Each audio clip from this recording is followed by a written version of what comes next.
BTS শুধুমাত্র একটি Korean music band নয়, বরং আমাদের আত্মার খুব গভীর কোনো অনুভূতির নাম। তারা আমাদের শৈশব, কৈশোর, সংগ্রামের দিন, নিঃসঙ্গতার রাত আর না বলা কান্নার শব্দ। বিটিএস আমাদের কাছে নিঃস্বার্থ ভালোবাসার প্রতীক, অনুপ্রেরণার অব্যক্ত উৎস এবং আত্মবিশ্বাসের এক অদৃশ্য আশ্রয়। তারা শেখায় নিজেকে ভালোবাসতে, নিজের অস্তিত্বের মূল্য দিতে, ভুল করে উঠে দাঁড়াতে। তাদের প্রতিটি গান, প্রতিটি লাইন, প্রতিটি ভাষণ এক একটি জীবনের দর্শন। তাদের প্রতি আমাদের ভালোবাসা কেবল তাদের মুখ, মিউজিক বা পারফরমেন্সের জন্য নয়, আমরা ভালোবাসি কারণ তারা নির্ভরযোগ্য। তারা বিশ্বজুড়ে কোটি কোটি ভক্তের ভালোবাসা পেয়েও সেই ভক্তদের সামনে মাথা নত করেছে সবসময়।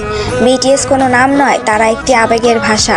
তারা আমাদের শিখিয়েছে কিভাবে জীবনকে ভালোবাসতে হয়, কিভাবে হাজার ব্যথার ভেতর থেকেও সামনে এগিয়ে যেতে হয়। তারা চলে গেলে আমরা কোটি কোটি আর্মি ও কেপপ ফ্যান্ডম থেকে বিদায় নেব।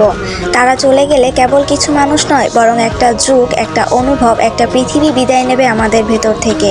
তখন আমরা কেপপ ছাড়বো না, আমরা একটি অধ্যায়কে শেষ করব, যে অধ্যায় আমাদের জীবনের সবচেয়ে আপন।